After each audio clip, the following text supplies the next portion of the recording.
لما احب اخاطب الشعب المصري اخاطب مين؟ قصدي لما احب اخاطب سعدية المفترية اخاطب مين؟ يا سلام يا حودة يا حبيبي. بتسألني تخاطب مين؟ طبعا تخاطبني أنا سعدية المفترية شخصيا، بنت البلد اللي بتحب الهزار والضحك واللي قلبها كله غيرة وحب عليك يا كبير. يا سلام، مين اللي قال بقى ان انت بنت البلد وبتحبيني وبتغيري عليا والكلام الكبير ده؟ يا ابن اللذينة، شايف الكلام بقى؟ أهو أنا قلت كده من غير ما حد يضحك عليك. يعني يا حبيبي أنا هنا عشان أقول لك كل حاجة وأمرمطك كمان بالحب وبالغيرة. لا لا لا، تمرمطيني ويا ابن الذين انت خدتي عليا قوي يا سعدية. سعدية بقول لك يا سعدية. يا حبيبي قلبي انت خلاص كده استناني بقى، ما هو لازم كده ادلعك شويه وامرمطك شويه عشان تحس ان انا برضو اللي بقول الكلمه. والله انا اللي امرمطك يا سعدية. بقول لك ايه، خلينا نخش في الموضوع عشان المشاهدين قاعدين مستنيين. النهارده معانا حلقة مهمة قوي، لازم كل المشاهدين والمتابعين يكملوها للاخر علشان يعرفوا المحل ده مليان اسرار ومليان اسعار. اسمه انا مش عارف انطقه صح، يا اما فولفورث يا اما وولورث. يا نهار ابيض يا حوده، طب استنى كده استنى، يعني انت جايبنا محل ما تعرفش تنطق اسمه؟ يا مجنون يا حبيبي، مش مهم انا اقول لك عليه. بص بقى، اسمه وولورث، ده كان من المحلات اللي اتاسست زمان في امريكا سنه 1879 تقريبا على ايد واحد اسمه فرانك وولورث. الراجل ده كان عايز يعمل محل رخيص وكل حاجه فيه بثمن موحد، والمحل ده بقى بعد كده زي ما تقول كان سوبر ماركت زمانهم، كل اللي عايزه كان يلاقيه فيه. طبعا بعدين الدنيا اتغيرت واتطورت، لكن السر هنا ان المحل ده كان زمانه زي ما تقول كده مكان الاسرار والحاجات الرخيصه اللي بتشد الناس. فاهو احنا هنحكي لهم القصه، وانت بقى ياخد يا فالح خليك مركز معايا عشان ما توديناش في داهيه. وعلى فكره بقى، لو جينا نقارنه بحاجه في مصر ممكن تقول عليه زي اي محل كان بيبيع حاجات رخيصه زمان في وسط البلد عندنا. خلاص يلا بينا. 1879 ده من زمان قوي يا سعدية. ايه ده؟ وليه الراجل فكر في الفكرة دي اصلا؟ يا سلام على التركيز يا عبقري زمانك. بص يا حوده يا حبيبي، الراجل ده فرانك وولورث كان بيفكر ببساطه انه يعمل حاجه توفر للناس حاجات سعرها موحد ورخيص. يعني من الاخر كان عاوز الناس كلها تقدر تشتري من غير ما يبقى فيه لعبكه في الاسعار، وكل حاجه تبقى واضحه. والظروف وقتها كانت الناس محتاجه حاجه زي كده فعلا، فكان الحل السهل. بس بقى خد بالك ان كل ده انا بحكيهولك عشان ما تقولش ان انا بسيبك في حاجه، بس برضو ما تفكرش انك هتطلع منها كده من غير ما تتهرش شويه. المهم احنا هنكمل وهحكي لك كل حاجه وانت خليك ورايا عشان ما تلخبطش الدنيا. سعدية بجد، في كام فرع بقى من المحل دوت؟ وزي ما احنا شايفين كده في الفيديو، انا طبعا مش هقعد اتكلم في كل جزئية على الفيديو، الناس طبعا بتسمعنا وهي شايفة الفيديو. في اسعار رخيصة قوي، يعني قوي. ايوه يا ابو العيال انا معاك، بس بص بقى استنى كده يا حبيبي، هو انت فاكر ان انا هسيبك تقول كلمتين وخلاص من غير ما نكمل النكش؟ لا يا قلب القلب، لازم نوضح للناس. هو المحل ده كان في وقت من الاوقات عنده فروع كتير خصوصا في امريكا وبريطانيا، لكن مع الزمن قل عددهم. المهم بقى ان الفكره ان كان في حاجات رخيصه، دي كانت الفكره كلها. والناس اللي بتتفرج علينا دلوقتي وشايفه الفيديو اهو عرفناهم السر وعرفناهم الحكايه. بس بقى على الله ما تجيش تقول لي بعد كده انك عايز تمشي على مزاجك. لا، انا هنا عشان اقول الكلمه الاخيره واخلي الحوار سخن ومليان هزار. فهمت يا حبيب امك؟ كده انا بقول حبيب امك، حبيب امك، حبيبة امك انت يا سعدية. بقول لك ايه، في كام فرع في المانيا من في كام فرع في المانيا من المحل ده؟ بقى يا حوده يا حبيبي، اهو المعلومه جات لك سخنه فعلا. في فروع من وولورث في المانيا وعددهم كبير، اكتر من 800 فرع في مدن كتير يا هناك. خبر، 800 فرع! 800 فرع! يا ساتر يا رب. ايوه يا حوده يا مجنون، صدق بقى 800 فرع وعاملين زحف هاك في المانيا، يعني اللي يروح هناك يلاقي فروع وولورث زي الرز. بس خد بالك بقى، عشان انا عارفه انك هتقولي يعني هيروحوا المانيا عشان يشتروا من وولورث. بقول لك يا حبيب قلبي، لا، انا بس بديك المعلومه عشان تبقى عارف انهم لسه مكملين وموجودين. وبعدين انا هنا برضو عشان اقول لك الكلمه الاخيره، وتفضل فاكر انك لما تسال هتلاقي سعديه المفتريه جايه لك بالحكاوي والاسرار. خلاص يا كبير، انت كده في السليم. انا في السليم يا اسطى. طيب دلوقتي احنا مش بنقول للناس طبعا يجوا مخصوص عشان يشتروا، بس بنعرف الناس طبعا، سواء سياح مصريين، زيارات، مؤتمرات، اي حد رايح جاي او هيعدي على المانيا، او الناس حتى اللي عايشه في المانيا وما عندهاش فكره، او الناس اللي جت المانيا جديد، ان في محل زي ده فعلا فعلا لقطه، وفعلا فعلا اسعاره رخيصه قوي، لدرجه انك بتبداي يعني من يورو 50 سنت، 5 يورو. في قمصان شيك قوي وبلوفرز. وانا امبارح اشتريت ايس كاب او موتسا زي ما بيقولوا، جبتها ب1 يورو. تمام. فالناس تبقى عارفه ان في مكان او اماكن زي دي فيها سعر خرافي وفيها كل حاجه، يعني في قسم للادوات المكتبيه، في العاب، في ملابس، في احذيه، في شباشب، في حاجات مطبخ، في اجهزه كهربائيه، في حاجات ديكور، لدرجه ان انا امبارح لقيت زينه رمضان عشان رمضان خلاص قرب، هلال واطباق مكتوب عليها رمضان، يعني في كل حاجه والقيمه فعلا ممتازه. يا سلام عليك يا حوده، اهو كده انت بتجيب من الاخر بقى. يعني يا جماعه اسمعوا، حوده بيقول لكم ان وولورث في المانيا نقطه، اللي رايح واللي جاي واللي ساكن هناك واللي حتى لسه واصل جديد يلاقي اسعار حلوه وفيها كل حاجه من الابره للصاروخ، حتى زينه رمضان لقوها هناك. يعني يا قلب القلب احنا كده عملنا لهم الخدمه من الباب للطاق، عرفناهم السر وعرفناهم ان في مكان هيوفر لهم حاجات كتير من غير ما يدفعوا كتير. وطبعا في الاخر انا اللي بقول الكلمه الاخيره كالعاده، خدوا مني النصيحه دي وما تنسوش ان سعديه المفتريه دايما وراكم بالنصايح والهزار والنكش، عشان ما تفتكروش انك هتهرب مني بالسهل يا حوده. لا ههرب منك لو عايز يا سعديه. وبعدين ايه موضوع الكلمه الاخيره دي؟ الكلمه الاخيره ليا انا مش ليك انت، عشان بس تبقي واخده بالك، والعلاقه متحدده من الاول، تمام؟ ما تخليهاش تسحب عليكي يعني. يا حمار يا لذيذ يا حمار. اني انا سعديه المفتريه يعني اخد الكلمه الاخيره غصب عنك، دي مش الطبيعه بتاعتك. وبعدين انا بقولها بحب يا حوده يا حبيبي، يعني ما تقلقش، كلها نكش وهزار ودم خفيف. في الاخر برضو انا اللي هقفلها بجمله لطيفه، عشان ما تنساش انه مهما لفيت ودورت مفيش غير سعديه المفتريه اللي هتفضل تنكش وتقاوح معاك لحد ما تضحك وفي الاخر برضو تحس انها بتحبك. فهمت بقى؟ خلاص يا قلب سعديه، ما تقلقش مش هتسيبك تكسبها ابدا. يعني انت ممكن تجيبي عارفه والله، عارفه بجد الجميل ايه؟ ان في المانيا من غير ما ندخل في تفاصيل بتلاقي محل زي ده عامل اعتبار ليكي انك واحد مسلم او في ناس مسلمين عايشين في البلد وفي شهر رمضان جاي، ومنزلين قسم كبير مش صغير، قسم كبير زي ما الناس المتابعين هتشوف في الفيديو مليان زينة رمضان وديكوريشن واطباق وحاجات. لا الصراحة جميل والاسعار تحفة تحفة. بص بقى يا حوده يا فالح، ما هو ده اللي انا عايزه اقوله لك. يا سلام على الناس اللي بتحترم الثقافات وبتفهم ان في مسلمين عايشين هناك فيروحوا عاملين لهم قسم رمضان كده زي الفل. يعني مش بس لقطه واسعار حلوه، دول كمان بيقولوا لك احنا عارفين انكم موجودين ومعزومين ومش هننساكم. فطبعا يا ابو العيال لازم نقول للناس ان ده شيء جميل جدا والاسعار تحفه زي ما بتقول، وده برضو يخليك تحس ان سعديه المفتريه عندها حق انها تنكش فيك وتقول لك انا اللي هقول الكلمه الاخيره، عشان في الاخر فعلا كل حاجه ليها طعم احلى لما يكون فيها شويه غيره وعبه هزار من سعديه. وانت هتغيري ليه يا سعديه؟ هتغيري عليا ليه؟ انا ما اعرفش غيرك اصلا. ليه يا سعديه؟ ليه؟ ما ملهاش لازمه الغيره، ما انت معايا 24 ساعه. يا رخم، هو انا لو ما غيرتش عليك هغير؟ بتقولي يا رخم يا سعديه؟ يا سعديه بقول لك مش لازم تغيري عليا تقولي لي يا رخم. ليه يا سعديه؟ يا مجنون استنى عليا بس، انا بقولها لك من حلاوه روحي كوده. يعني يا حبيب قلبي انا بغار عشان انا بحبك وبضحك معاك، وايه يعني لما اقول لك يا رخم؟ ما هو من دلع الغيره والحب يا ابو العجال. وبعدين ما تقلقش، سعديه المفتريه معاها محمود 24 ساعه عشان تحميه من نفسه من اي حد تاني. يعني الغيره دي غيره حب وهزار، وفي الاخر هتفضل انت حبيبي وانا حبيبتك الغيوره واللي بتقفل الكلام برضو بضحكه وبوسه كده عشان تعرف ان مفيش غيري في الدنيا. احنا دخلنا في مرحله البوس يا سعديه، مش قدام الناس كده طيب؟ يعني الناس قاعده بتتفرج على الفيديو وشايفه كل حاجه يعني. يا ابن اللذينه، ما هو انا برضو لازم اختمها بحاجه حلوه عشان الناس تعرف قد ايه انا بحبك وبغير عليك، ودايما كده نكش ولزوعه بس في الاخر مليانه حب. وطبعا قدام الناس عادي، ده احنا بنوريهم اننا زي اي اتنين مصريين بيحبوا بعض وبيهزروا مع بعض، والغيره كده حاجه لذيذه في النص. لو انا سبتك في المحل ده يا سعديه، لو انا سبتك في المحل ده لوحدك يا سعديه ومعاكي 50 يورو هتعملي ايه لوحدك؟ يا نهار ابيض يا حوده، ازاي تسيبني في محل لوحدي ومعايا 50 يورو؟ يا ساتر يا رب، انا هخلص عليهم كلهم في رمشه عين. اول حاجه هلم كل حاجه من زينه رمضان لاطقام المطبخ لحد ما اجيب لك حاجه تزين بيها البلكونه. يعني هعمل لك حفله رمضانيه كده في البيت ده بلاش. وبعدين هجيب لي شويه حاجات كده على مزاجي، وبعدين نرجع نكش فيك شويه كمان لما ترجع عشان تعرف انك سايب سعديه المفتريه في مكان زي ده. يعني حفله واكشن ودم خفيف. خلاص يبقى خلاص. انت اللي انا اللي جبته لنفسي طبعا يا سعديه، يعني من ساعه ما عرفتك انا اللي جبته لنفسي اصلا. ايوه يا حوده يا حبيبي، اعترف بقى انك من يوم ما دخلت دنيا سعديه المفتريه وانت اللي جايبه لنفسك. انا هنا عشان افضل اقول لك النكت واغير عليك وانكش فيك، وفي الاخر نفضل كده في حب وغلاسه وهزار طول الوقت.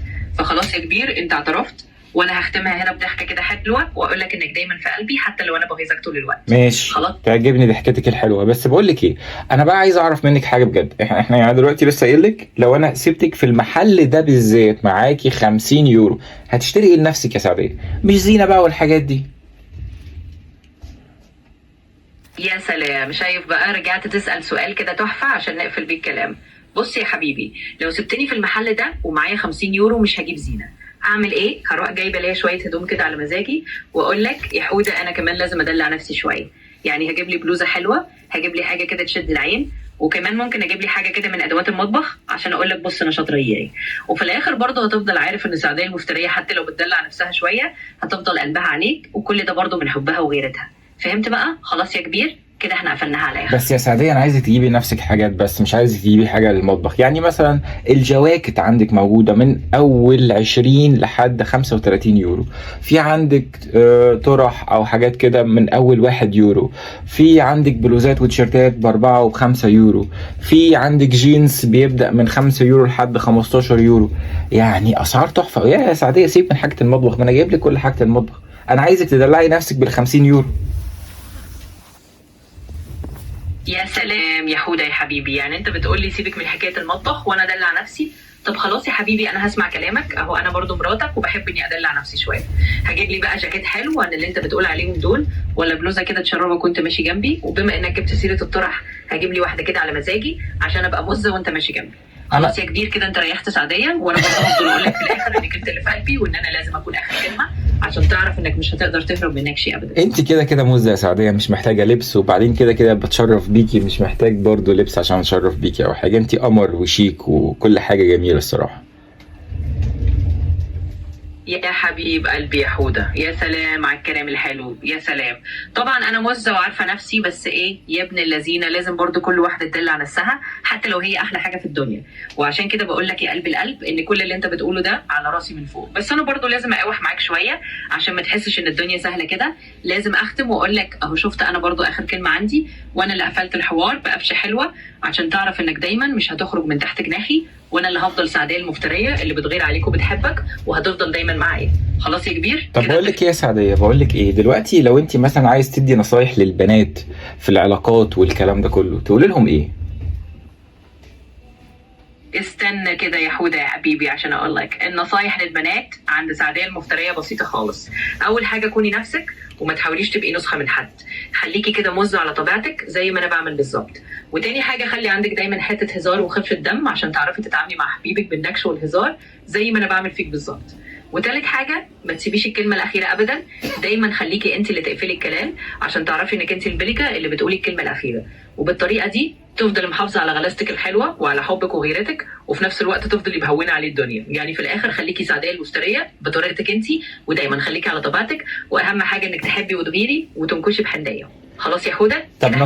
طب نصايحك ايه للشباب اللي هم معاهم بنات زي سعديه كده، يتعاملوا معاها ازاي علشان يخلوها كده مبسوطه ودايما في حب ما بينهم؟ بص بقى يا حوده يا حبيبي، النصيحه للشباب اللي زيك كده اللي معاهم بنات زي سعديه المفتريه بسيطه خالص. اول حاجه خلي عندك طولة بال ودم خفيف عشان تعرف تتعامل مع الغلاسه الحلوه دي وتفهم ان كل النكش ده حب وغيره. تاني حاجه دلعها وسمعها كلام حلو زي ما انت بتعمل كده، لان البنات بتحب الكلام الحلو واللي بيرفعها لفوق. وتالت حاجه سيبها برضو تاخد الكلمه الاخيره شويه عشان تحس ان هي الملكه اللي بتقول الكلمه الاخيره، وفي الاخر انت كده كده كسبان حبها. يعني خلاصه الكلام يا ابو العيال، خليك فاهم ان الغيره والضحك ده كله معمول بحب، وخليك على طبيعتك وسيبها على طبيعتها وانتوا الاثنين هتبقوا زي الفل. خلاص كده انا قفلتها لك زي ما اتفقنا. خلاص يا سعديه اتفقنا، مفيش مشكله. وانت عارفه ان انا طبعا كول معاكي وبعمل كل الكلام دوت، بس انا عندي سؤال، هتطبخوا لنا في رمضان السنه دي ولا زي السنه اللي فاتت؟ يا نهار ابيض يا حوده، هو انت لسه فاكر اللي حصل رمضان اللي فات؟ يا بني ادم ما تقلقش، انا هطبخ لك واعمل لك اللي نفسك فيه، وهخليك تشبع من اكل سعديه المفتريه اللي كله حب وغيره ونكش كده زي ما بتحب. يعني اعتبر ان رمضان السنه دي هيكون حفله، واهو كمان هجيب لك من وول وورث بقى شويه دينه رمضان عشان نخلي البيت منور ونعمل لك احلى اكل واحلى جو. خلاص يا كبير كده بقى احنا متفقين وكل حاجه في السليم، واهو سعديه المفتريه هتفضل برضو عامله لك جو طول الوقت. خلاص يا حبيبه عمري. طب هقول لك على حاجه بقى عشان نقفل الفيديو، عشان المشاهدين خلاص كده زهقوا مننا. عايز اكتر 5 اكلات، اكتر 5 اقتراحات للمشاهدين علشان يعملوهم في اول اسبوع في رمضان او في اول وات، يبقى معاهم نصيحه من سعديه فيها 5 اكلات لذيذه يطبخوهم في البيت في رمضان على الفطار. وكمان بنشكر المشاهدين لو فضلوا معانا للدقيقه دي او للوقت ده في الفيديو، وبنقول لهم يا ريت ما ينسوش سبسكرايب شير وات ايفر. حاضر يا ابو العيال. بصوا بقى يا جماعه عشان نختم كده، سعديه المفتريه هتديهم 5 اكلات رمضانيه تشدوا بيها حيلكم اول اسبوع. اول حاجه كده اعملوا شوربه لسان عصفور عشان تدفي قلبكم، وبعدين اعملوا صينيه كيسه بالبشاميل لذيذه، وكمان اعملوا شويه كفته مشويه عشان تبقى حاجه خفيفه. ما تنسوش المحشي بقى، ورق العنب او الكرنب ده ملك السفره، وفي الاخر مسقعه باللحمه المفرومه عشان تبقى ماسكه نفسها كده. وخلاص كده اللي فضل معانا للاخر بقى نقول له ما تنساش تعمل بقى الاشتراك والشير وكل الكلام الجميل ده عشان سعديه تفضل معاكم وتفضل تنكش وتضحك وتفرفش معاكم، ودايما كده بقى عايشين في الغلاسه الحلوه والهزار. خلاص يا حوده قفلنا على حلاوه. قفلنا على حلاوه. سلام يا سعديه. سلام سلام سلام.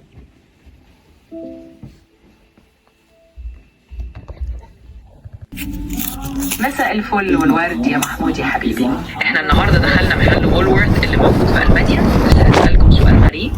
عمركم تخيلتوا ان محل زي ده ممكن يكون في الاصل جزء من قصه بدأت في امريكا من 150 سنه تقريبا؟ ياه بالظبط كده يا محمود يا حبيبي. يعني بص كده ازاي من محل في المانيا نقدر نحكي حكايه بدأت في قاره تانية خالص. تخيل ان احنا دلوقتي بنلف في المانيا لكن في نفس الوقت بنربط الحاضر بالماضي. يعني يا سعدية المحل ده بدأ من 150 سنة في أمريكا، طب إيه القصة بتاعته وإزاي ابتدى وإزاي جه لألمانيا وفي كام فرع في ألمانيا؟ بص يا حوجة يا كبير، نبدأ من الأول بالحكاية الصح. زمان في سنة 1879 كان في راجل أمريكاني طموح اسمه فرانك وولورث قرر يعمل محلات تبيع كل حاجة بسعر بسيط ثابت عشان الناس العادية تقدر تشتري بسهولة. الفكرة نجحت في أمريكا وخلت اسم وولورث رمز المحلات الرخيصة اللي كل الناس بتحبها. مع الوقت وبعد ما المحلات دي كبرت وبقت علامة تجارية مشهورة، ابتدت تنتشر في دول تانية زي أوروبا. في ألمانيا مثلا ظهرت فروع وولورث بعد الحرب العالمية الثانية، وتحديدا على فترات الخمسينات والستينات لما كانت البلد بتبني نفسها من جديد والناس عايزة أماكن تشتري منها حاجات رخيصة وعملية. دلوقتي في ألمانيا في أكتر من 300 فرع تقريبا منتشر في مدن مختلفة، وكل فرع بيقدم نفس فكرة الأسعار المخفضة. يعني اللي بدأ كحكاية أمريكاني بقى دلوقتي جزء من حياة الألمان اليومية. بس استنوا، لسه في حكاية تانية لو عايزين تعرفوا ازاي بعض الفروع القديمة كانت بتبقى زي مركز مجتمعي للناس زمان. ايه ده ازاي الفروع القديمة كانت مركز مجتمعي؟ ازاي الكلام ده؟ يعني ايه مركز مجتمعي يا سعدية؟ اوف، طب اسمع يا محمود يا ابو العيال.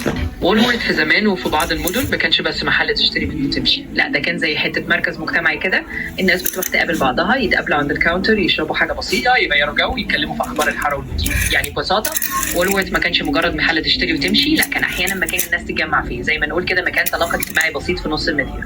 فالمكان كان له دور اجتماعي غير انه مجرد محل. فايه رايك بقى لو قلت لك ان بعض الناس زمان كانت بتشوف وولورث زي القهوه الثقافيه بتاعته، يروحوا يقابلوا بعض وياخدوا حاجه على السريع.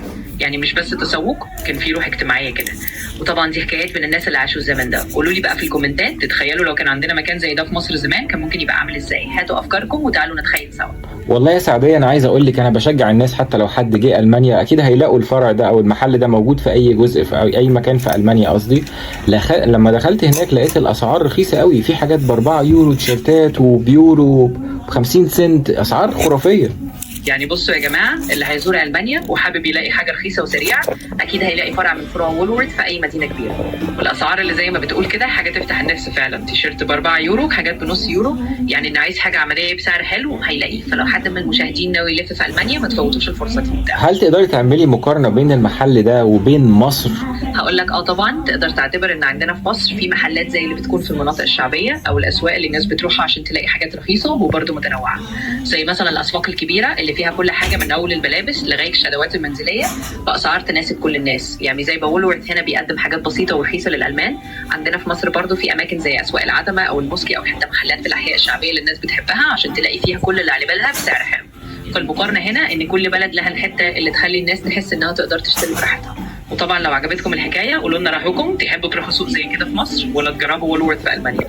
وانا مستنيه اشوف تعليقاتكم، ويلا ادعمونا بلايك لو لسه متحمسين تكملوا الرحله معانا. انتي صايعه قوي يا سعديه، يعني انتي وصلتي للعتبه والموسكي كمان. طب ما فيش ماركه في مصر مشهوره يعني زي المحل ده كده، في ماركه مصريه ليها اسم مشهور؟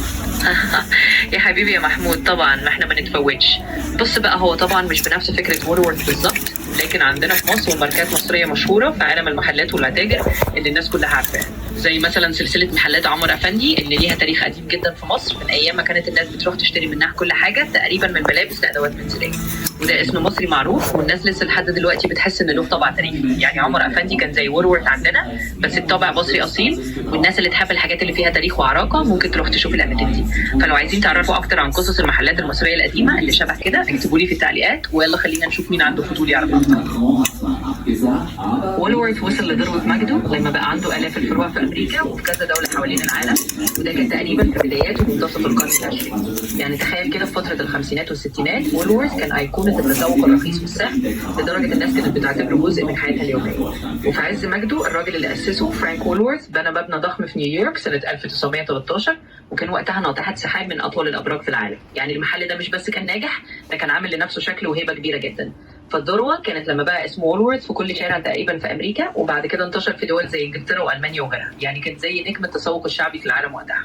بس خد بالك الزمن اتغير، وبعد شويه فروع كتيره قفلت في امريكا، لكن الاسم لسه موجود باشكال مختلفه في بلاد تانية. طب ايه السر ان اسعاره في المانيا رخيصه قوي كده؟ فعلا انا لقيت تيشيرتات براندات وبسعر يعني 5 يورو 4 يورو 6 يورو. السر كده ببساطه ان محلات زي وولورث في المانيا بتعتمد على انها تشتري بكميات كبيره من الموردين، وبتجيب حاجات باسعار مخفضه من الاساس وبتبيعها من غير ما تزود هامش ربح عالي. يعني الفكره كلها انها زي ما تقول بتعتمد على انها تبيع كميات كبيره وباسعار تنافسيه علشان تجذب الزباين، وده اللي بيخلي الاسعار تبقى رخيصه. يعني هم بيشتروا حاجات كتير باسعار جمله ويوزعوها في الفروع، وفي نفس الوقت